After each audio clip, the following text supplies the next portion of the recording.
हाँ, ये है GCP ट्रेनिंग डे 1, ठीक है, डे 1, ठीक है, ओके। सो सबसे पहले हम देखेंगे क्या क्या चीज़ें हम कवर करने वाले हैं डे 1 में, है ना। So let's talk about the agenda, ठीक है। सबसे पहले देखेंगे कि how and why cloud comes, cloud की जरूरत क्यों पड़ी, राइट, कहाँ से आया ये वर्ड, राइट, क्यों बोलते हैं इसको क्लाउडी, राइट। सेकंड फिर देखेंगे एक्चुअल में क्या होता है cloud, what is cloud computing basically, ठीक है। फिर उसके बाद थर्ड थिंग हम देखेंगे कौन कौन से टाइप्स के क्लाउड है, ठीक है। फिर उसके बाद फोर्थ थिंग हम देखेंगे कि कौन कौन से सर्विसेज प्रोवाइड करता है क्लाउड, ठीक है, सर्विसेज प्रोवाइडेड इन क्लाउड, या फिर बोल सकते हैं services present in cloud, right. Fifth one आएगा तो हमारा, उसमें हम देखेंगे कि कौन कौन से फंडामेंटल ऑफरिंग है जो क्लाउड प्रोवाइड करता है, ठीक है, ऑफरिंग इन क्लाउड, ठीक है। सो चलो स्टार्ट करते हैं, how and why cloud comes, इससे, ठीक है। सो बेसिकली क्या था, मैं तो लोगों को बता रहा कि हाउ और व्हाई क्लाउड कम्स, राइट। तो पहले कैसा होता था, पहले हमारे पास डेटा सेंटर्स होते थे, correct, you all know right what is data centre. उन डेटा सेंटर्स में दो ही चीज होती है, सबसे पहले एक चीज होती है मेमोरी, दूसरी चीज होती है सीपीयू, कंप्यूट पावर, करेक्ट। तो पहले के टाइम पे क्या हुआ कि लोगों, मतलब कई कई ऐसे भी लोग थे जिनके पास एक्स्ट्रा रिसोर्सेस अवेलेबल थे, एक्स्ट्रा मेमोरी सीपीयू वगैरह अवेलेबल थे, राइट। तो उन्होंने बेसिकली क्या किया कि अपने जो मेमोरी और सीपीयूज थे ना, वो किसी थर्ड पार्टी को रेंट देना स्टार्ट किया। क्या करना स्टार्ट किया, रेंट देना स्टार्ट किया, राइट। तो रेंट देना जैसे स्टार्ट किया तो ये एक तरह का बिजनेस बन गया, राइट, कि हम किसी और को रेंट पे देते हैं जिनके पास एक्स्ट्रा है मेमोरी और सीपीयू, और वो यूटिलाइज करते हैं उनके एप्लीकेशन होस्टिंग वगैरह की, राइट। बट यहाँ पर प्रॉब्लम क्या थी पता है क्या, कि अगर मैं किसी को रेंट देता हूँ तो स्टार्टिंग में उतने सॉफ्टवेयर्स वगैरह उतने इवॉल्व नहीं हुए थे, राइट, उतने सारे अपॉर्चुनिटीज अवेलेबल नहीं थी रिलेटेड टू मतलब होस्टिंग वगैरह, एप्लीकेशन होस्टिंग वगैरह से रिलेटेड, राइट। तो उस टाइम पे क्या हुआ कि अगर मेरे को अपना मेमोरी और सीपीयू किसी को रेंट पे देना है तो उसको फिजिकली इसके साथ कनेक्ट करना पड़ता था। कैसे कनेक्ट करना पड़ता था, फिजिकली, राइट। तो इस प्रॉब्लम को सॉल्व करने के लिए एक नया टर्म एक्शन में आया, उस टर्म को हम लोग बोलते हैं वर्चुअलाइजेशन। क्या बोलते हैं, वर्चुअलाइजेशन। थोड़ा वर्चुअलाइजेशन बोलते हैं। अब बेसिकली इसका मीन्स क्या होता है, वर्चुअलाइजेशन बेसिकली है क्या, राइट। तो वर्चुअलाइजेशन के थ्रू क्या हुआ, ये सबसे पहले क्या था, इससे पहले जब हम बात कर रहे थे तो ये जो मेरा मेमोरी और सीपीयू था, है ना, एक्चुअल में ये हमारा क्या था, फिजिकल हार्डवेयर था। क्या था, फिजिकल हार्डवेयर। इट मींस कि जैसे हम लोग कोई अपना लैपटॉप लेते हैं, लैपटॉप में भी क्या रहता है, मेमोरी होती है, एसएसडी वगैरह, एचडीडी वगैरह, और सीपीयू होता है, करेक्ट, प्रोसेसिंग पावर के लिए। उसमें हम अपना ओएस डालते हैं, विंडोज हो, मैक हो, लिनक्स हो, और उसके ऊपर अपने एप्लीकेशन रन करते हैं, करेक्ट। तो पहले के टाइम पे अगर मुझे मेमोरी और सीपीयू चाहिए तो मुझे हार्डवेयर को डायरेक्टली फिजिकली कनेक्ट करना पड़ता था, राइट। तो ये एक ओवरहेड था कि मैं अपने रिसोर्सेज को मैनेज कर सकता हूँ फिजिकली जाके या जाके, राइट। तो ये एक ओवरहेड था। तो इसको सॉल्व करने के लिए एक नया टर्म एक्शन में आया जिसको बोलते हैं वर्चुअलाइजेशन। और बेसिकली वर्चुअलाइजेशन की हेल्प से क्या हुआ, हमारा जो फिजिकल अंडरलाइन हार्डवेयर था, राइट, उसको हमने क्या कर दिया, वर्चुअलाइज कर दिया। मतलब वर्चुअलाइज कर दिया, इट मींस कि हम अपने हार्डवेयर सीपीयू वगैरह जो हैं, राइट, इनको अब हम क्या कर सकते हैं, फिजिकली, मतलब रिमोटली क्या कर सकते हैं, मेंटेन कर सकते हैं, क्योंकि ये क्या हो गया, वर्चुअलाइज हो गया। समझ में आया कि वर्चुअलाइजेशन एक बेसिकली क्या होता है, एक सॉफ्टवेयर होता है जो कि तुम्हारे अंडरलाइन जो हार्डवेयर होता है उसको क्या कर देता है, वर्चुअलाइज कर सकता है। वर्चुअलाइज कर ले रहे हैं मतलब हम उसको रिमोटली भी एक्सेस कर सकते हैं, उसको रिमोटली मैनेज कर सकते हैं। अंडरस्टूड, इतना क्लियर है? तो अब तुम लोग यहाँ पर ये जो चीज आई, राइट, इसमें एक प्रॉब्लम है। पता है कैसा प्रॉब्लम, सपोज क्या हुआ कि जैसे मेरे पास एक फिजिकल हार्डवेयर है, राइट, फिजिकल हार्डवेयर है, और इस फिजिकल हार्डवेयर में मेरे पास सपोज 4 सीपीयू है, राइट, और मेरे पास 300 जीबी अगर मेमोरी है, राइट। तो अब अगर मैं किसी को, सपोज ये वर्चुअलाइज है, चलो ठीक है, इसके ऊपर वर्चुअलाइजेशन सॉफ्टवेयर इंस्टॉल्ड है ना। तो ये हमारा कैसा है अभी के एक्शन में, ये वर्चुअलाइज है। वर्चुअलाइज है इट मींस कि हम इसको रिमोटली क्या कर सकते हैं, मैनेज कर सकते हैं, राइट। तो बट कैसा है, अगर मेरे पास एक बंदा है, राइट, और इस बंदे को सिर्फ 2 सीपीयू की जरूरत है, इतना कंप्यूट पावर चाहिए इसको, और सपोज 100 जीबी ऑफ मेमोरी की जरूरत है, राइट। और भले इसको वर्चुअलाइज में मतलब रिमोट एक्सेस वगैरह कर सकता हूँ, राइट। बट प्रॉब्लम यहाँ पर क्या है कि अगर मेरे को 2 वर्चुअल सीपीयू और 100 जीबी मेमोरी ही देना है किसी को, उस केस में भी ये पूरे का पूरा जो रैक है, ये पूरा हार्डवेयर जो है, राइट, ये पूरा एक्शन में आ जाता है। पूरा मुझे इसको एक ही बंदे को एलोकेट करना पड़ेगा, राइट, क्योंकि ऐसा कोई वहां पर सॉल्यूशन अवेलेबल नहीं है जिसके थ्रू मैं सेग्रीगेट करूं कि 2 वर्चुअल सीपीयू, चलो इसको दे दिया 100 जीबी, इसको दे दिया, बाकी का किसी और को दे दिया, राइट। तो बेसिकली क्या हो रहा है यहाँ पर, अगर मैं इसको 2 वर्चुअल सीपीयू और 100 जीबी मेमोरी दे देता हूँ, तो मेरा 2 जो सीपीयू बचा हुआ है और मेरा जो 200 जीबी का मेमोरी जो बचा हुआ है, वो क्या जा रहा है, वेस्ट जा रहा है बेसिकली, राइट, जा रहा है ना यहाँ पर वेस्ट। अब सपोज प्रॉब्लम को सॉल्व करने के लिए एक और नया टर्म आया, उस टर्म का नाम है हमारा हाइपरवाइजर। क्या बोलते हैं उसको, हाइपरवाइजर। अब ये हाइपरवाइजर करता क्या है, राइट। ये बेसिकली क्या होता है, हम सबसे पहले अंडरलाइन में क्या होता था, हार्डवेयर, क्या होता था, हार्डवेयर। इस हार्डवेयर के ऊपर हमने इसको वर्चुअलाइज करने या रिमोट एक्सेस करने के लिए हमने क्या इंस्टॉल किया, बताओ, वर्चुअलाइजेशन सॉफ्टवेयर इंस्टॉल किया, करेक्ट। अब बात आ रही है कि हमें रिस्पेक्टिव रिसोर्स का अच्छे से यूटिलाइजेशन करना है, राइट, कि अगर मेरा 2 वर्चुअल सीपीयूज के चाहिए, 2 मैंने इसको दे दिया, 100 जीबी इसको दे दिया, बाकी का जो रेस्ट बचा है, राइट, इसको मैं किसी और बंदे को भी दे सकता हूँ। ये फ्लेक्सिबिलिटी चाहिए मुझे, तो वो फ्लेक्सिबिलिटी किसके थ्रू आई, यूजिंग हाइपरवाइजर।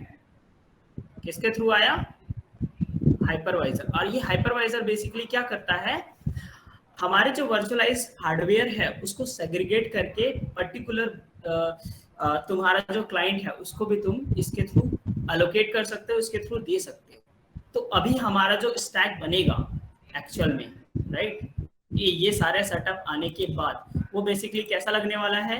बेसिकली सबसे पहले हमारा क्या है, नीचे अंडरलाइन में हार्डवेयर है, उसके ऊपर क्या है, वर्चुअलाइजेशन सॉफ्टवेयर है, राइट,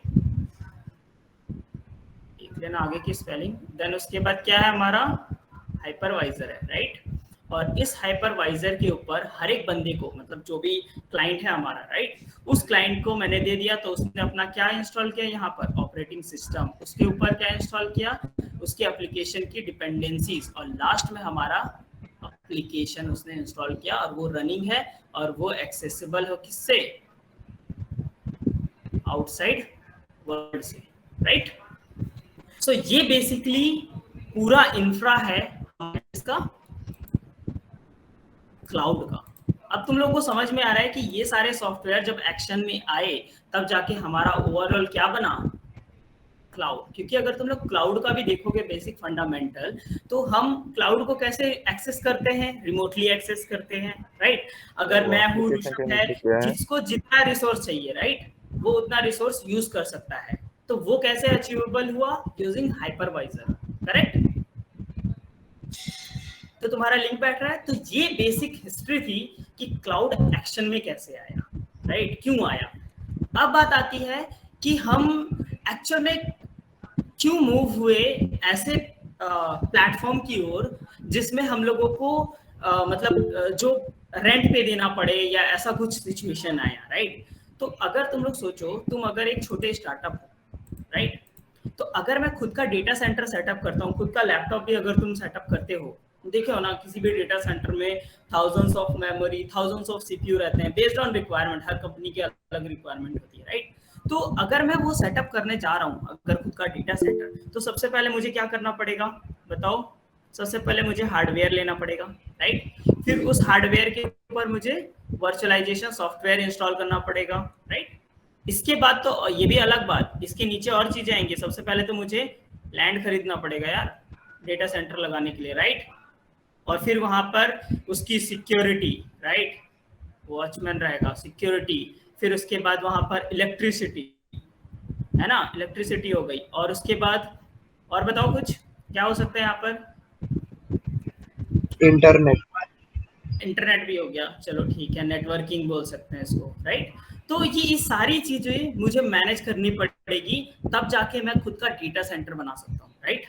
और सपोज अगर तुम एक छोटा स्टार्टअप हो, क्या लगता है तुम्हें यहाँ पर वर्चुअलाइजेशन सॉफ्टवेयर इंस्टॉल किया, इसके ऊपर मैंने हाइपरवाइजर इंस्टॉल किया, राइट, इसके ऊपर मैंने ऑपरेटिंग सिस्टम इंस्टॉल किया, बहुत सारे thousands of virtual CPU memory है, राइट, वहां पर हर एक के साथ मुझे ऐसे ही करना पड़ेगा।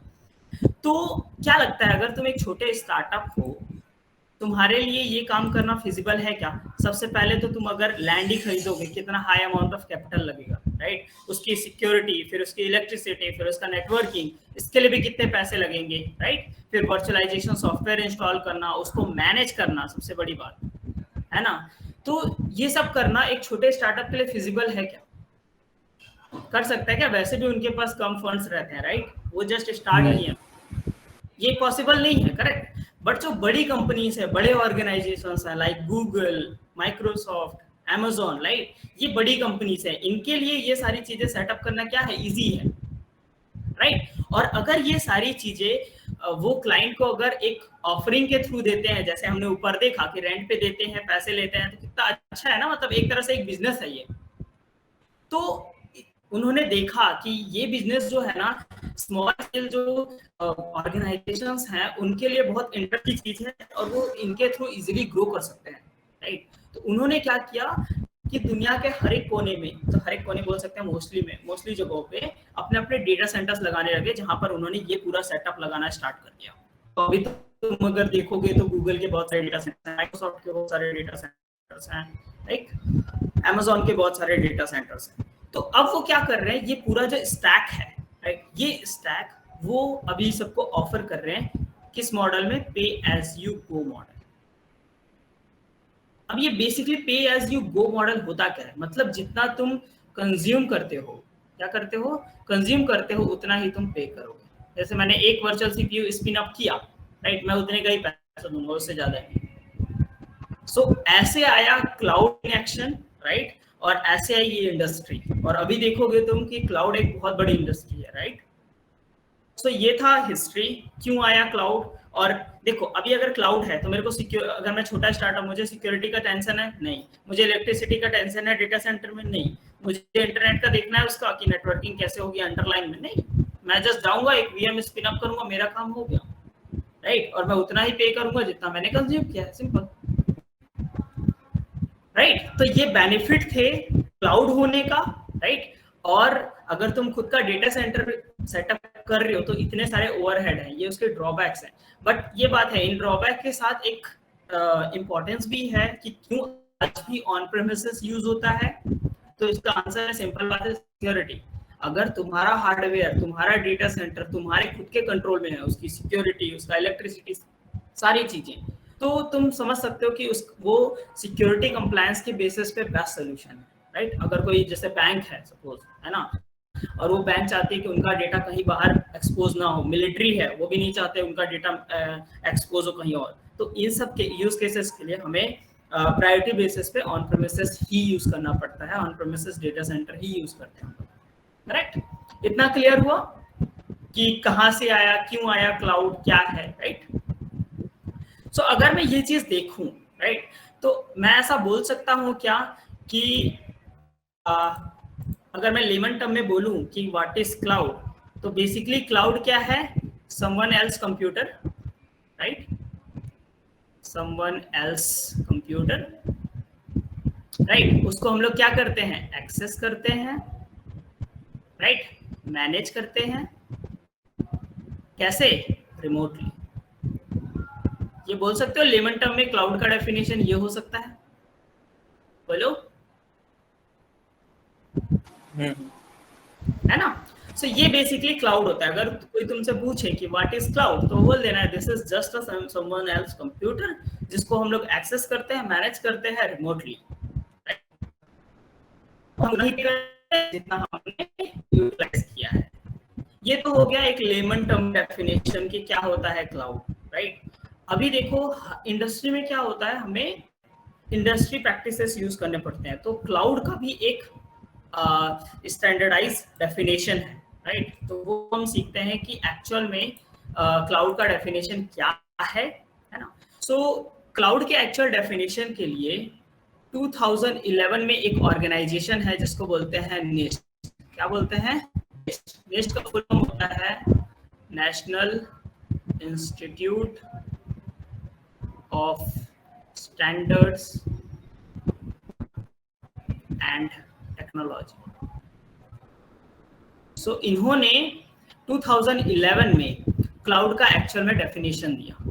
तो उन्होंने जो क्लाउड का डेफिनेशन दिया ना, तो उस क्लाउड के डेफिनेशन में उन्होंने 5 पैरामीटर्स डाले कि अगर कोई भी क्लाउड का इंफ्रास्ट्रक्चर, चाहे वो AWS हो, चाहे वो GCP हो या कोई भी अदर क्लाउड, वो अगर ये 5 पैरामीटर या उनका जो इंफ्रास्ट्रक्चर उन्होंने सेटअप किया है उनका डेटा सेंटर का, वो अगर ये 5 पैरामीटर फुलफिल करते हैं तो तभी हम उसको क्लाउड बोलेंगे, राइट। तो वो कौन कौन से पैरामीटर्स हैं ये देखेंगे। सबसे पहला पैरामीटर आता है ऑन डिमांड सेल्फ सर्विस। क्या बोलते हैं इसको? On demand self service. Basically इसका मतलब क्या होता है? अब तुम लोग सोचो, अगर मुझे क्लाउड यूज करना है, राइट, तो मुझे किसी ब्रोकर के पास है क्या? सपोज मैं हूं, मेरे को एक वर्चुअल मशीन बनानी है, चाहे वो GCP हो, Amazon हो या फिर Azure हो, तो मेरे को किसी बंदे के पास कांटेक्ट करना पड़ता है कि भाई मेरे को एक वर्चुअल CPU चाहिए, प्लीज बात कर लो यार, डेटा सेंटर में एक CPU अलोकेट कर देंगे। ऐसा कभी होता है क्या? ऐसा कभी सुने हो? नहीं ना। बेसिकली हमें क्या करते हैं, हमें एक कंसोल दिया गया है, राइट, और उस कंसोल पे हम जाते हैं और जितना वर्चुअल CPU, जितना मेमोरी, जो भी चाहिए हमें, वो हम खुद से अलोकेट कर सकते हैं। सो इसको बोलते हैं हम लोग ऑन डिमांड सेल्फ सर्विस, कि खुद से आप जाओ, जितना जो चाहिए वो अलोकेट करो। हाँ, हर एक ऑर्गेनाइजेशन का स्पेसिफिक कोटा होता है बेस्ड ऑन साइज और यूटिलाइजेशन, बट हमें किसी से कांटेक्ट करने की जरूरत नहीं। जस्ट console.google.com पे जाओ, काम खत्म तुम्हारा, राइट। सो ये पहला पैरामीटर था। सेकंड पैरामीटर उन्होंने क्या दिया, राइट। सेकंड पैरामीटर उन्होंने दिया, ओके, सेकंड पैरामीटर उन्होंने दिया broad network access. Broad network access. अब ये सेकंड पैरामीटर का मतलब क्या है? Broad network access. अब अगर तुम GCP पे या फिर Amazon पे या Azure पे कोई अगर वर्चुअल मशीन क्रिएट करना चाहते हो या उसका कंसोल एक्सेस करना चाहते हो, राइट, तुमने कभी ऐसा कुछ फेस किया है क्या कि हमें ऐसा कुछ लिमिटेशन हो कि सिर्फ मतलब जियो के नेटवर्क से ही एक्सेस कर पाऊंगा या एयरटेल के नेटवर्क से ही एक्सेस कर पाऊंगा? ऐसा कुछ लिमिटेशन है क्या? या ही कर पाऊंगा? नहीं ऐसा। तो वो जो क्लाउड इंफ्रास्ट्रक्चर है वो बेस्ड होना चाहिए किस पे? ब्रॉड नेटवर्क एक्सेस पे। चाहे कोई भी नेटवर्क हो, कोई भी स्टैंडर्ड नेटवर्क हो, उसके थ्रू हम वो क्लाउड जो है वो एक्सेस कर सकते हैं या कंसोल हम एक्सेस कर सकते हैं। सो इसको हम लोग बोलते हैं second parameter, that is network, broad network access, right. Third parameter पे आते हैं कि उन्होंने तीसरा पैरामीटर क्या बोला कि क्या और होना चाहिए। आया थर्ड पैरामीटर रिसोर्स पुलिंग। क्या बोलते हैं? Resource pulling. अब इसका मतलब क्या होता है? What is resource pulling, right. अब देखो तुम लोग ऐसा कोई लिमिटेशन देखे हो क्या कि यार मैं अभिषेक हूँ, मैं मतलब मैं प्रीमियर पार्टनर हूँ, तो मुझे लाइक अथॉरिटी है कि मैं 1000 CPU एलोकेट कर सकता हूँ, और एक लाइक ये ऋषभ है तो ये अभी कहीं और कुछ नहीं करता, तो इसको हम लोग सिर्फ 2 वर्चुअल CPU ही एलोकेट करने की परमिशन देंगे। ऐसा कुछ लिमिटेशन है क्या? नहीं। हमारा जो क्लाउड है वो ओपन है, आपको जितने रिसोर्स चाहिए जाओ और पुल करो, राइट। वहां पर thousands of CPU memories available हैं, आप जाओ और आपको जितने रिक्वायरमेंट है वो आप अलोकेट कर सकते हो। This is called resource pulling, resource को पुल करना। क्लियर है इतना? यार बोलो कुछ। हाँ क्लियर है, यहाँ तक क्लियर, राइट। हाँ। अब आते हैं फोर्थ पॉइंट कि चौथा पैरामीटर, मैंने बोला ना उन्होंने 5 पैरामीटर दिए हैं। फोर्थ पैरामीटर पे आते हैं कि क्या होता है। Fourth parameter is elasticity. Elasticity. अब बेसिकली इलास्टिसिटी का मतलब क्या है? ये बहुत इंपॉर्टेंट टर्म है क्लाउड के डोमेन में, right? What is elasticity? So basically क्या होता है, अब अगर मैंने बता दिया कि रिसोर्स पूलिंग में तुम जितने चाहो उतने वर्चुअल सीपीयू मेमोरी सब अलोकेट कर सकते हो, राइट? और हम ये भी जानते हैं कि अगर क्लाउड में मैं कोई रिसोर्स बनाता हूँ तो मुझे उतना ही पे करना है जितना मैं यूटिलाइज करता हूँ, जितना मैं यूज करता हूँ, करेक्ट है ना? तो अब अगर सोचो कि अगर मैं हमेशा ऑल द टाइम मेरा जो हाई अमाउंट लगने वाला है, जैसे सपोज अगर मेरा फ्लिपकार्ट की साइट है, राइट? अब फ्लिपकार्ट में सपोज सेल चलने वाली है, तो नॉर्मल डेज में जो फ्लिपकार्ट है वो सपोज 4 वर्चुअल सीपीयू यूज करती है अपने कंप्यूट पावर नॉर्मल वेबसाइट चलाने के लिए। बट अगर जब सेल चलती है, सॉरी एल है ये, ओके, सेल चलती है, तो सेल चलने के टाइम पे उसको 8 वर्चुअल सीपीयू की जरूरत पड़ती है क्योंकि ज्यादा ट्रैफिक रहता है वेबसाइट पे, करेक्ट है ना? अब अगर देखो कि अगर मैं रिसोर्स पूलिंग के बेसिस पे जाऊं तो नॉर्मल डेज में मुझे तो 8 वर्चुअल सीपीयू के साथ ही चलना पड़ेगा ताकि जब भी मैं सेल लगाऊं, राइट, या फिर सेल स्टार्ट हो तो मेरे पास उतने मतलब सुटेबल रिसोर्सेस अवेलेबल हो ताकि मैं सर्व करूं क्लाइंट को, राइट? बट क्लाउड के अंदर इलास्टिसिटी की भी फीचर होनी चाहिए, मतलब फ्लेक्सिबिलिटी होनी चाहिए। तो ये बेसिकली क्या करता है कि जब भी हमें जरूरत हो रिसोर्सेस का तब हम उसको अलोकेट करें, जब रिसोर्सेस ना जरूरत हो तो हम उसको रिमूव कर दें या फिर डी अलोकेट कर दें। तो इसका बेसिकली क्या मतलब होता है, जब नॉर्मल डे चल रहा है फ्लिपकार्ट के अंदर तो उसके पास 4 वर्चुअल सीपीयू रहेगा और सेल के टाइम पे वो बेसिकली क्या करेंगे, 8 वर्चुअल सीपीयू अलोकेट करेंगे, राइट? और जैसे ही सेल खत्म हुई move back to 4 virtual CPU, यहाँ पर माइनस क्या कर देंगे हम लोग, 4 सीपीयू माइनस कर देंगे, मतलब डी अलोकेट कर देंगे। तो ये फ्लेक्सिबिलिटी अगर है किसी क्लाउड में सो वो ये पैरामीटर फुलफिल करता है, दैट इज इलास्टिसिटी। समझ में आया? हाँ क्लियर नहीं आता? अब लास्ट पैरामीटर हमारे पास बाकी है और लास्ट पैरामीटर का नाम है हमारा मेजर्ड सर्विस। क्या है? Measured services. अब मेजर्ड सर्विसेज का मतलब क्या रहता है? अब अगर तुम देखोगे तो अब सामने मैं क्लाउड प्रोवाइडर हूं, क्लाउड कंज्यूमर हो तो, राइट? तो मैंने ऐसा बोला कि क्लाउड में क्या होता है कि पे एज यू गो मॉडल चलता है, जितना तुम यूज करोगे उतना तुम पे करोगे, करेक्ट? तो अब सामने वाले को ये ट्रांसपेरेंसी होनी चाहिए कि इतना वर्चुअल सीपीयू, इतना मेमोरी उसने इस मंथ में या इस टाइम में यूज किया, दैट्स वाई उसको इतना पे करना पड़ रहा है। तो ये जो पेमेंट में ट्रांसपेरेंसी है, जितना यूटिलाइजेशन हो रहा है, कितना तुम पे कर रहे हो, ये कहलाता है मेजर्ड सर्विस। क्लियर है ये चीज?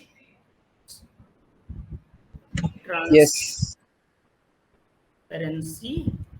इन बिलिंग एंड कंजम्पशन, ठीक है? कंजम्पशन, सो इसको बोलते हैं लोग मेजर्ड सर्विस।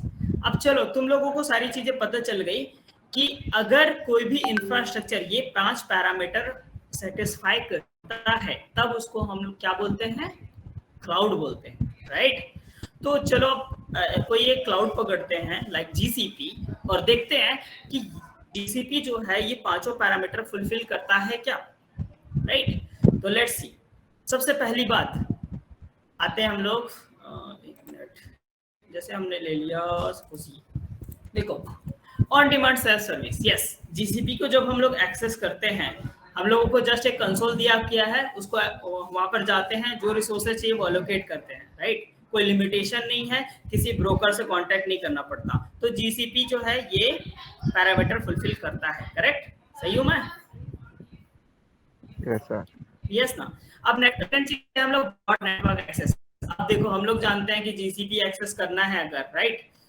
तो कोई ऐसा कुछ ऐसा लिमिटेशन है क्या कि जियो के नेटवर्क से ही एक्सेस होगा या इथरनेट से एक्सेस होगा? नहीं, हम लोग कोई भी नेटवर्क से जीसीपी एक्सेस कर सकते हैं। तो ये पैरामीटर भी फुलफिल कर रहा है वो, करेक्ट? राइट। अगली बात आती है रिसोर्स पूलिंग। अब देखो जैसे मैंने बताया कि रिसोर्स पूलिंग में बेसिकली क्या होता है कि जितने रिसोर्सेस हमें चाहिए उतने रिसोर्सेस हम अलोकेट कर सकते हैं, right, based on organisation size. तो जीसीपी ये फ्लेक्सिबिलिटी देती है क्या? कि तुम जाओ और जितने वर्चुअल सीपीयू मेमोरी जितना चाहिए वो एलोकेट कर लो, देता है क्या? देता है। तो this is also satisfied, right? Elasticity में भी देखिए हो, जितना हम लोग को चाहिए उतना हम एलोकेट करें, नहीं चाहिए हटा दो, तुम्हारी मर्जी, राइट? कंसोल दिया गया, वहां से तुम मैनेज कर सकते हो। तो ये इलास्टिसिटी भी फुलफिल हो रही है। नेक्स्ट वन आता है मेजर्ड सर्विस। तो तुम भी अगर कभी भी इंटरेक्ट किए होगे जीसीपी के साथ या किसी भी क्लाउड के साथ, राइट? तो जब भी तुम कोई EC2 इंस्टेंस या फिर वर्चुअल मशीन इंस्टेंस या फिर virtual service virtual machine spin up करते हो, वहां पर देखना बिलिंग दिखा रहता है कि भाई तुम अगर 1 महीने यूज करोगे तो तुम्हें $28 लगेंगे, या फिर तुमने अगर तुम बिलिंग रिपोर्ट में जाके देखोगे, वहां पर डैशबोर्ड रहता है स्पेशल, तो वहां पर दिखाएगा कि तुमने इस मंथ में इतना इतना इतना इतना यूज किया, इसलिए तुम्हारा बिलिंग जो है वो इतना है, इतना अमाउंट डॉलर है, राइट? तो ये मेजर्ड सर्विस गूगल प्रोवाइड करती है क्या? यस, करती है, राइट? उसी के बेसिस पे तो बिलिंग होता है, राइट? तो तुम यहाँ पर देख रहे हो जो गूगल क्लाउड प्लेटफॉर्म है वो ये 5 पैरामीटर जो निस्ट ने स्टैंडर्ड डेफिनेशन में पॉइंट्स मार्क किए थे, वो सारे पैरामीटर्स क्या कर रहा है? वो फुलफिल कर रहा है, उनको सेटिस्फाई कर रहा है। इसीलिए हम जीसीपी को, गूगल क्लाउड प्लेटफॉर्म को क्या बोलते हैं? Public cloud. क्लियर है? या फिर क्लाउड बोलते हैं। क्लियर है इतना चीज? अभी तक मेरे ख्याल से हमने क्या क्या सीखा कि हिस्ट्री क्या है क्लाउड की, क्यों या एक्शन में ये, फिर उसका स्टैंडर्ड डेफिनेशन क्या होता है, नॉर्मल लेमन टर्म्स में तुम क्या बोल सकते हो, राइट? अब आते हैं हम लोग कि कौन कौन से टाइप्स के क्लाउड होते हैं। हमें पता चल गया कि क्लाउड होता क्या है। अब लेट्स सी कि टाइप्स ऑफ क्लाउड क्या होता है। तो let's see types of cloud. अब बेसिकली टाइप्स ऑफ क्लाउड में क्या होता है? सबसे पहला चीज पब्लिक क्लाउड। क्या होता है? Public cloud. तो तुम जो भी Amazon हो गया या फिर GCP हो गया, राइट? ये सब क्या है बताओ? Public cloud. पब्लिक क्लाउड है। इसके लिए कोई स्पेसिफिक सब्सक्रिप्शन वगैरह लेने की जरूरत होती है क्या? कोई भी बंदा जाके पब्लिकली अवेलेबल है ये, राइट? सो ये फर्स्ट थिंग थी। सेकंड थिंग आते हैं हम लोग सेकंड पैरामीटर पे, मतलब या फिर सेकंड टाइप में, दैट इज प्राइवेट क्लाउड। क्या बोलते हैं इसको? Private cloud. अब बेसिकली तुम लोगों को समझ में आ रहा होगा प्राइवेट क्लाउड का मतलब क्या होता है। Okay okay, just a minute. अब दिख रहेगा तुम सबके लिए, ठीक है? ये नहीं, फ्रीज हो गया इसके। फ्रीज है। मैं दोबारा से रीशेयर करता हूँ।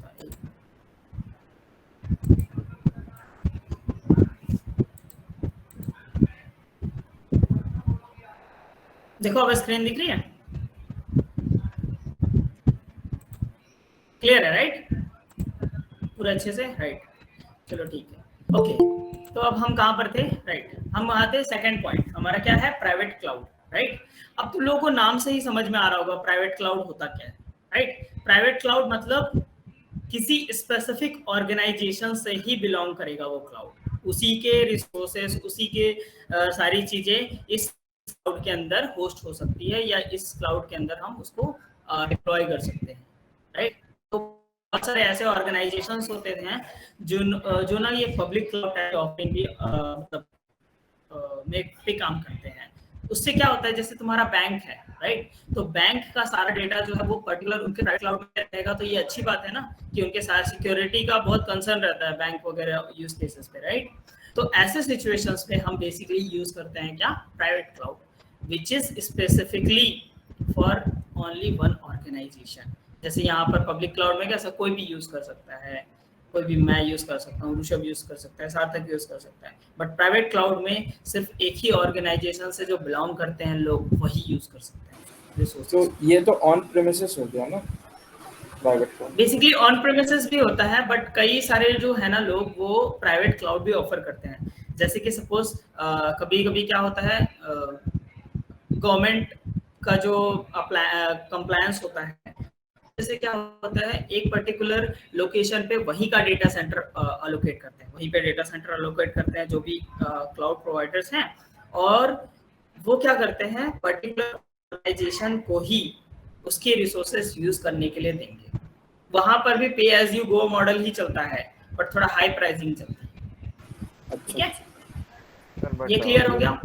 service for private cloud, sir. क्या? Who will give service for private cloud? Like public cloud and on GCP. Yes, And then for private cloud, private cloud में प्राइवेट क्लाउड होता है, ऐसा किसी को पता नहीं, मतलब कि बेसिकली कि तुम क्लाउड यूज करते हो या फिर ऐसा कोई एक्सपोज नहीं होता वर्ल्ड से, समझ रहे हो, सिक्योरिटी कंप्लायंस की वजह से ऐसा है। ठीक है, ओके, सो नेक्स्ट आते हैं हम लोग third point, third type is like hybrid cloud. क्या होता है हाइब्रिड क्लाउड? इसमें बेसिकली हम क्या करते हैं, जैसे तुम्हारा ऑन प्रेमिसेस है, राइट? अब तुम क्या हुआ, अभी तक जो तुम्हारा ऑन प्रेमिसेस चल रहा था वो तो ठीक है, अब तुम क्या कर रहे हो कि नए हार्डवेयर, नया सीपीयू, मेमोरी पे अपने पैसे नहीं लगाना चाहते, तुम चाहते हो मैं क्लाउड को लेवरेज करूं, तो मैं क्या करूंगा, ऑन प्रेमिसेस प्लस क्लाउड, चाहे वो जीसीपी हो सकता है, चाहे वो अमेज़न हो सकता है, चाहे वो अज़्योर हो सकता है, राइट? तो इस तरह का जो मॉडल होता है इसको हम लोग क्या बोलते हैं, हाइब्रिड क्लाउड, राइट? या फिर ऐसा भी हो सकता है इस मॉडल में कि जीसीपी टू जीसीपी भी हो सकता है, GCP plus Amazon web services भी हो सकता है, जीसीपी प्लस अज़्योर भी हो सकता है। तो इस टाइप का अगर हमने अपना आर्किटेक्चर बनाया है या फॉलो कर रहे हैं, सो इस टाइप के क्लाउड को हम क्या बोलेंगे, hybrid cloud. Okay, fourth one आता है कम्युनिटी क्लाउड।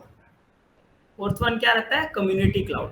तो बेसिकली इसमें क्या होता है, सॉरी मैं लिख देता हूँ, कम्युनिटी क्लाउड।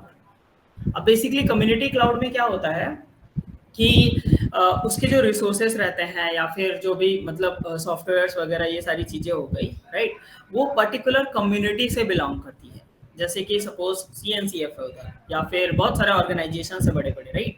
तो वो कम्युनिटी जो है ना, वो इसके डेवलपमेंट और फिर उसके मैनेजेबिलिटी उन सब पे काम करती है, नया सॉफ्टवेयर ऐड करना वगैरह। तो उनके लिए स्पेसिफिकली एक क्लाउड होता है जिसको हम लोग बोलते हैं कम्युनिटी क्लाउड। सो ये थे चार टाइप के types of cloud. First one is public. Mainly हमारा जो फोकस रहता है वो पब्लिक क्लाउड पे रहता है, और ज्यादा से ज्यादा आए तो हाइब्रिड क्लाउड पे रहता है बस। तो तुम्हें भी मोस्टली जो फोकस करना है वो सिर्फ इन्हीं दो चीजों पे। First one is public cloud, second one is hybrid. तो उसमें से पब्लिक क्लाउड में से एक पब्लिक क्लाउड हम अपनी पूरी इस ट्रेनिंग जर्नी में सीखेंगे। फिर उसके बाद देखते हैं अगर टाइम परमिट हुआ देन फिगर आउट करेंगे कि हाइब्रिड क्लाउड कैसा होता है, कैसे सेटअप करते हैं, कौन कौन से इश्यूज आते हैं, है ना, कौन कौन सी चीजें जो हमें एज अ एसेंशियल पैरामीटर मतलब कंसिडर करनी पड़ेंगी, वो सारी चीजें, राइट? तो ये थे types of cloud. Now let's talk about कौन कौन से सर्विसेज कोई भी क्लाउड प्रोवाइडर प्रोवाइड करता है, या फिर क्लाउड के अंदर कौन कौन से सर्विसेज हमें मिलते हैं। So let's talk about services in cloud. तो बेसिकली जो क्लाउड है ना, उसमें चार टाइप की सर्विस होती है। First is IaaS service, second one is PaaS service, third one is SaaS service, and fourth one is FaaS service. ठीक है, सो बेसिकली इनका मतलब क्या होता है, राइट? तुम लोग भी यही सोच रहे होगे। सो IaaS क्या होता है, इट्स स्टैंड फॉर, सॉरी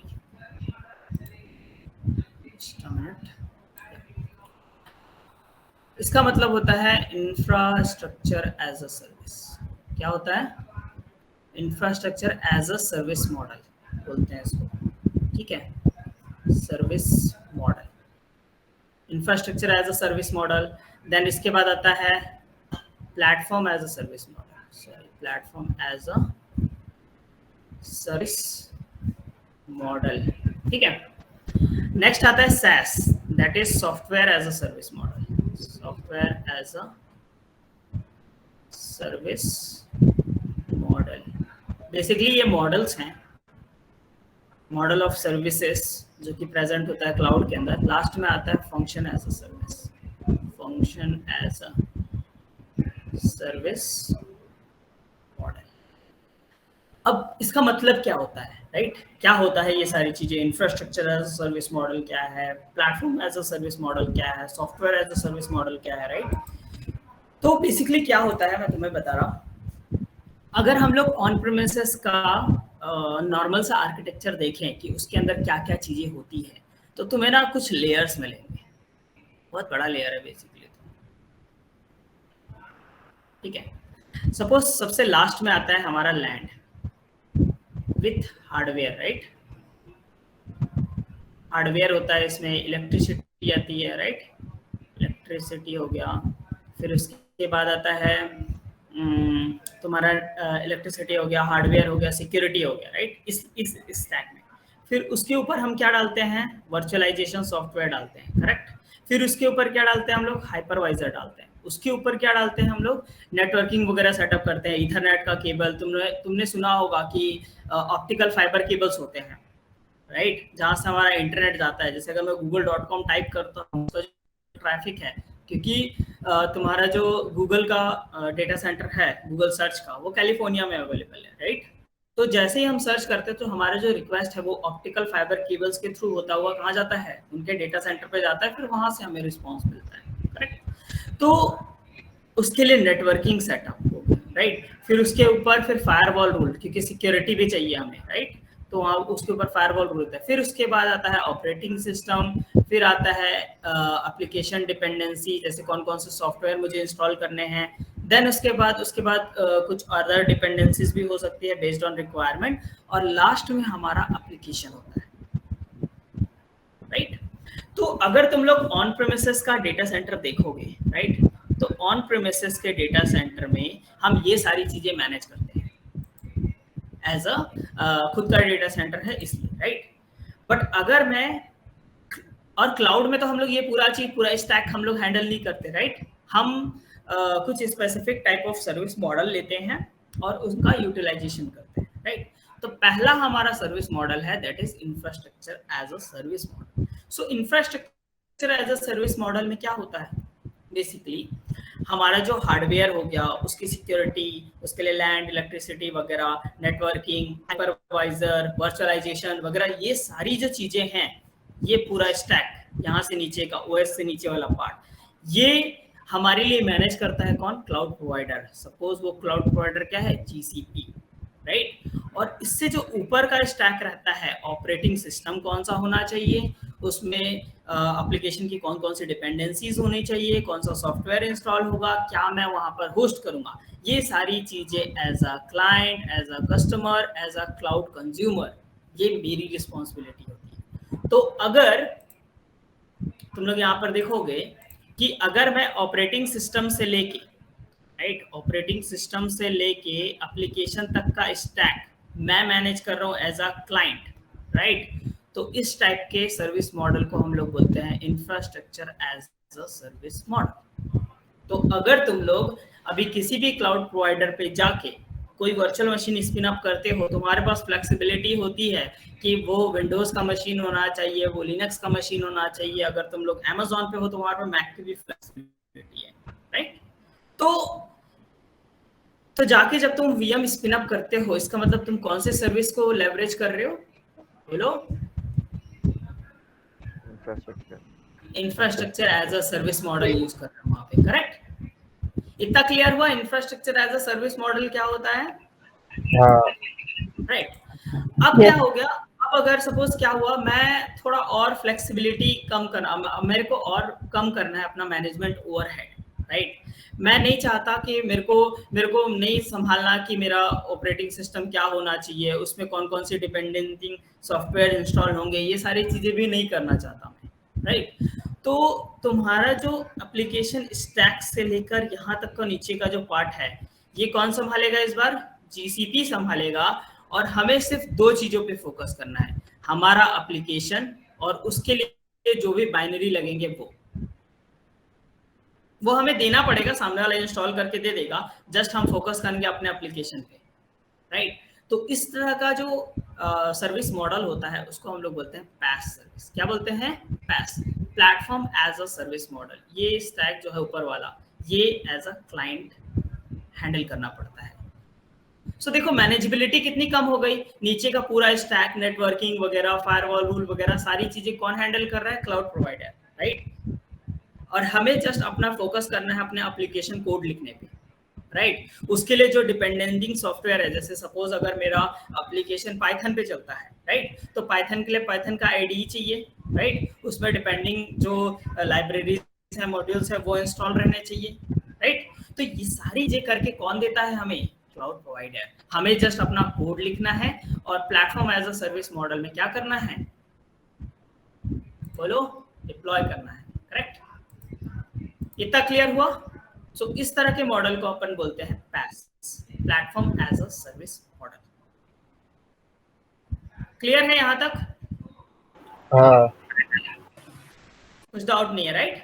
अब थर्ड वन आते हैं हम लोग। हमने एक और पढ़ा जिसको बोलते हैं हम लोग, क्या बोलते हैं? SaaS, right, software as a service model. So basically software as a service model ना सिमिलर होता है हमारे डेटा सेंटर्स की तरह। तो एक बात बताओ, तुम लोग यूज करते हो जीमेल, उसके कोड तुमने लिखे हैं क्या?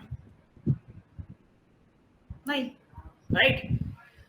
ये जो जीमेल है किस क्लाउड में होस्टेड है? ऑब्वियसली जीसीपी में ही होगा, राइट, उन्हीं का क्लाउड, राइट। तो तुम्हारा जो क्लाउड है उसका फायरवॉल रूल, नेटवर्किंग वगैरह तुमने सेटअप किया है क्या? नहीं। हम लोग जीमेल जस्ट कैसे यूज करते हैं? As a consumer. कैसे यूज करते हैं हम लोग? एज अ कंज्यूमर यूज करते हैं।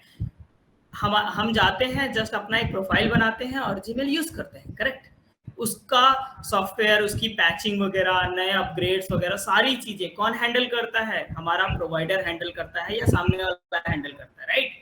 तो इस तरह का कोई ऑफरिंग अगर हमें मिल रहा है, सो वो किस तरह का ऑफरिंग है? Software as a service.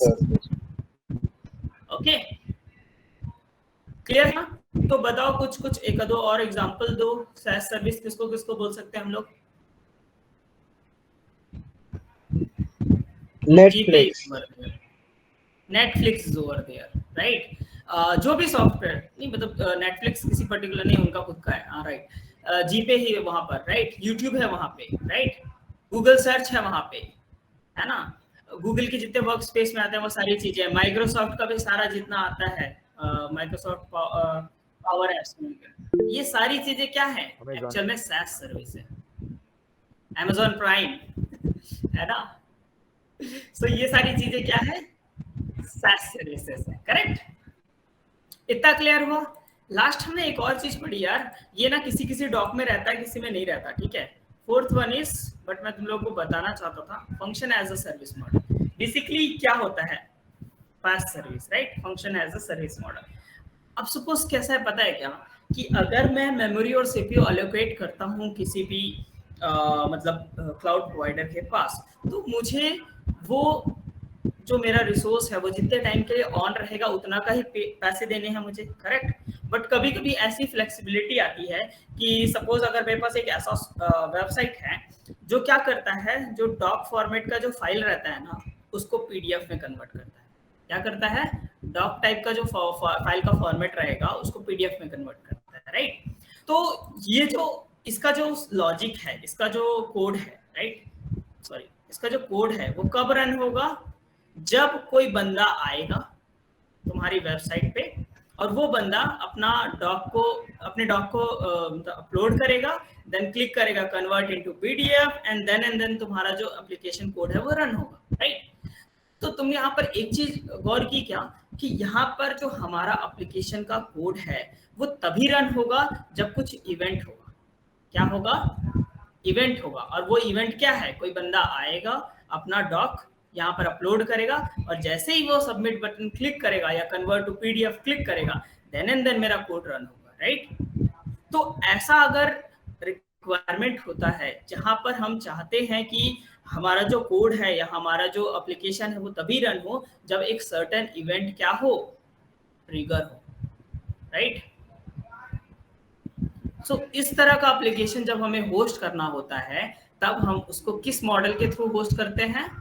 Function as a service model. Clear यहाँ तक? चारों मॉडल समझ में आ गए क्या होता है, कैसे कैसे होता है, राइट? हाँ। चलो यहाँ तक मेरे ख्याल से मैं अज्यूम कर रहा हूँ इजी था, तुम सबको समझ में आया होगा, राइट। अब हम देखते हैं कि फंडामेंटल कौन कौन सा ऑफरिंग है जो कोई भी क्लाउड प्रोवाइडर देता है, फंडामेंटल ऑफरिंग्स। ठीक है, तो तुम अगर कोई भी क्लाउड में जाओगे ये फंडामेंटल ऑफरिंग जरूर वहां पर होगी, right. First thing is that, चलो तुम बताओ कि क्लाउड में मुझे क्या क्या मिलता है, right. First thing is that compute power मिलती है, राइट, मेमोरी, सीपीयूज वगैरह ये सब मिलते हैं, करेक्ट। सेकेंड थिंग, मुझे स्टोरेज मिलता है, right. Third thing is that मैं खुद का नेटवर्क बना सकता हूँ वहां पे, सो नेटवर्किंग मिलती है मुझे, right. Fourth one is that मुझे आइडेंटिटी एंड एक्सेस मैनेजमेंट मिलता है और मॉनिटरिंग विथ ऑपरेशंस मिलता है, राइट, मॉनिटरिंग एंड ऑपरेशंस। वहां पर जाके मॉनिटरिंग कर सकता हूँ, देख सकता हूँ मेरे रिसोर्सेज कितने यूटिलाइज हो रहे हैं, नहीं हो रहे हैं, क्या उनका स्टैट्स है, प्लस मैं ऑपरेशंस भी परफॉर्म कर सकता हूँ, वर्चुअल मशीन क्रिएट करना, डिलीट करना, उसको अपडेट करना वगैरह सारी चीजें। और IAM बेसिकली क्या होता है, आइडेंटिटी एंड एक्सेस मैनेजमेंट। इसके बारे में हम बहुत डिटेल में पढ़ने वाले हैं आगे, क्योंकि देखो अगर हम कोई चीज क्लाउड में डाल रहे हैं इसका मतलब हमारे जो हार्डवेयर है, राइट, हमारे जो रिसोर्सेस हैं वो कहाँ प्रेजेंट है, किसी रिमोट लोकेशन पर प्रेजेंट है, राइट। और अगर रिमोट लोकेशन पे प्रेजेंट है तो सबसे बड़ा जो कंसर्न होता है एक इंडस्ट्री यूज केस के बेसिस पे, दैट इज सिक्योरिटी। क्या होता है, सिक्योरिटी। सो हम ये सिक्योरिटी कैसे मैनेज करते हैं क्लाउड के अंदर, तो उसके लिए एक टर्मिनोलॉजी है that is called IAM, identity and access management. So इसके बारे में हम पढ़ेंगे, right. Next thing is that कि हम इसके बाद क्या पढ़ेंगे, फिर उसके बाद पांचवा जो टर्म होता है और लास्ट टर्म है ये, that is called special services. क्या बोलते हैं, स्पेशल सर्विसेज। तो तुम लोग कभी कभी क्लाउड में देखे होंगे वो लोग विजन API देते हैं, स्पीच टू टेक्स्ट API देते हैं, राइट। गूगल असिस्टेंट बना सकते हो तुम खुद का, लाइक क्या बोलते हैं, चैटबॉट बना सकते हो क्लाउड के अंदर। तो ये सारी चीजें जो है related to AI ML, big data solution, ये सारी चीजें हमारे स्पेशल सर्विसेज के अंदर आती है, ठीक है। तो तुम अभी अज्यूम करो तुम किसी भी क्लाउड में चले जाओ, ये 5 फंडामेंटल चीजें तुम्हें मिलेंगी ही मिलेंगी। और अगर तुम कोई भी क्लाउड सीखना चाहते हो, राइट, तो इन्हीं 5 चीजों के बेसिस पे चलना हमेशा। सबसे पहला, किसी एक क्लाउड को पकड़ो और उस एक क्लाउड के बारे में जितने भी ये 5 जो बेसिक फंडामेंटल मैं बता रहा हूँ, first thing is that compute. तो उसमें देखो कौन कौन से कंप्यूट ऑफरिंग्स अवेलेबल है ना, हर एक का बेस्ट प्रैक्टिसेस के बेसिस पे कि किस टाइम पे कौन सा कंप्यूट ऑफरिंग यूज करना है। स्टोरेज के बेसिस पे हर एक क्लाउड स्टोरेज प्रोवाइड करता है, चाहे वो SQL डेटाबेस के लिए हो, नो SQL डेटाबेस के लिए हो, स्टोरेज ऑब्जेक्ट के लिए हो। जैसे अगर मैं Amazon पे जाऊंगा मेरे पास S3 बकेट है ऑब्जेक्ट स्टोर करने के लिए, GCP में आऊंगा मेरे पास क्या है, GCS बकेट, राइट। और अगर यही मैं Azure में जाऊंगा तो मेरे पास Azure में क्या सोल्यूशन अवेलेबल है, कोई बताएगा? Azure का ब्लॉब स्टोरेज होता है, ठीक है। तो देखो सेम ऑफरिंग है, स्टोरेज के लिए ही है, बस नाम अलग है, काम सेम है तीनों, राइट। तो अगर एक क्लाउड में तुम्हें आता है कि स्टोरेज सोल्यूशन में ये चीज अवेलेबल है इस पर्टिकुलर यूज केस के लिए, तो तुम आराम से बना सकते हो। अगला आता है नेटवर्किंग। देखो ये सबसे मेन एस्पेक्ट है, कहीं भी अगर तुम जा रहे हो और पढ़ रहे हो किसी भी क्लाउड प्रोवाइडर के बारे में, क्लाउड प्रोवाइडर क्या फ्लेक्सिबिलिटी देता है कि तुम खुद का नेटवर्क बना सकते हो और उन नेटवर्क के अंदर तुम्हारे रिसोर्सेस अलोकेट कर सकते हो ताकि वो आइसोलेटेड रहे आउटसाइड वर्ल्ड से। जहां तुम एक्सपोज करना चाहो तो एंड पॉइंट्स के थ्रू एक्सपोज कर सकते हो, राइट। और नेक्स्ट थिंग इज दैट कि IAM में बोला तो IAM बहुत इंपॉर्टेंट चीज है। जैसे अगर मेरा खुद का डेटा सेंटर है तो उसमें वहां पर कौन सा वॉचमैन रहेगा, वो कौन कौन से गैजेट्स यूज करेगा, गैजेट इन द सेंस कि प्रिंट ले रहा है, आई स्कैन कर रहा है, राइट। ये सारी चीजें। और पर्टिकुलर अगर मैं किसी ऑर्गेनाइजेशन में हूँ, अगर मैं किसी डेटा सेंटर पे काम करता हूँ और मैं वहां पर नेटवर्क एडमिन हूँ, तो मेरे को सिर्फ उतने ही चीजों पे काम करने का परमिशन होना चाहिए जो मेरे रोल से एसोसिएटेड है। कि मैं जाऊं वहां पर नेटवर्क वगैरह सेटअप करूं, वीपीसी बनाऊं, राइट, सबनेट सेटअप करूं, फायरवॉल रूल्स बनाऊं, है ना। बस इतना ही मेरे पास फ्लेक्सिबिलिटी होना चाहिए, इतना ही मेरे पास परमिशन होना चाहिए। वो सारी चीजें हम किसके थ्रू मैनेज करते हैं? IAM के थ्रू, राइट। और मॉनिटरिंग तो बहुत इंपॉर्टेंट एस्पेक्ट है। जैसे मैंने बताया कि तुम मेजर्ड सर्विस में हम रिपोर्टिंग्स वगैरह देखते हैं, हमारे कितना बिलिंग हुआ, क्या हुआ, ये सारी चीजें। उसके साथ साथ हम हमारे जो रिसोर्सेस हम अलोकेट करते हैं उनकी भी चीजें, उनका भी स्टैट, उनका भी मतलब जो स्टेटस वगैरह है, वो सारी चीजें हम मॉनिटरिंग के थ्रू देख सकते हैं। और ऑपरेशंस परफॉर्म करना तो तुम्हें पता है कि जाएंगे, अलोकेट करेंगे, रिलीज करेंगे, मैनेज करेंगे, अपडेट करेंगे, ये सारी चीजें हम इसके थ्रू करते हैं। और लास्ट वन, और हर एक क्लाउड प्रोवाइडर ये देता ही है, हमने देखा, राइट। और लास्ट में आता है हमारा स्पेशल सर्विसेज। तो बहुत सारे क्लाउड प्रोवाइडर हैं। अगर तुम AI ML सॉल्यूशंस के लिए देख रहे हो तो गूगल में BQML अवेलेबल है, वर्टेक्स AI अवेलेबल है, AI प्लेटफॉर्म अवेलेबल है, राइट, विजन API है, टेक्स्ट टू स्पीच API है, राइट, बहुत सारे APIs अवेलेबल है। यही चीज अगर तुम एज्योर पे जाओगे तो वहाँ पर कॉग्निटिव सर्विसेज बोला जाता है। तो ये सारी चीजें जो है वो स्पेशल सर्विसेज के अंडर आते हैं। और हर एक क्लाउड प्रोवाइडर जस्ट नाम चेंज रहता है, ऑफरिंग लगभग सिमिलर होती है। तो कोई भी क्लाउड अगर पढ़ रहे हो तो ये 5 फंडामेंटल पिलर्स के थ्रू जाना है, राइट। हम भी इसी को फॉलो करेंगे। बेसिकली सबसे पहले हम पढ़ेंगे कि कौन कौन से कंप्यूट ऑफरिंग अवेलेबल है GCP के अंदर, फिर देखेंगे कौन कौन से स्टोरेज ऑफरिंग्स अवेलेबल है GCP के अंदर, फिर देखेंगे नेटवर्किंग कैसे सेटअप करता है वहाँ पर, लोड बैलेंसर्स वगैरह कुछ बेसिक टर्मिनोलॉजीज देखेंगे, फिर देखेंगे IAM कैसे सेटअप करना है, मॉनिटरिंग कैसे सेटअप करना है, अलर्ट्स वगैरह, जैसे कोई सर्टेन मेरा CPU बंद हो गया या फिर मेरा वर्चुअल मशीन बंद हो गया, मुझे अलर्ट कैसे आएगा, ठीक है। और लास्ट में हम देखेंगे कुछ स्पेशल सर्विसेज, अगर टाइम परमिट करता है तो देखेंगे थोड़ा BQML के साथ एक्सप्लोर करके, वर्टेक्स AI क्या होता है, AI प्लेटफॉर्म क्या होता है, कोई API का यूज करके देखेंगे, राइट। और इसके साथ साथ जब भी कोई भी एक फंडामेंटल पिलर खत्म होगा, राइट, हम कुछ सैंपल क्वेश्चंस में क्विज रखेंगे, ठीक है। जो विनर होता है देखते हैं उसको क्या देना है, ठीक है। सो ओके गाइस, आज के लिए यही इतना ही था।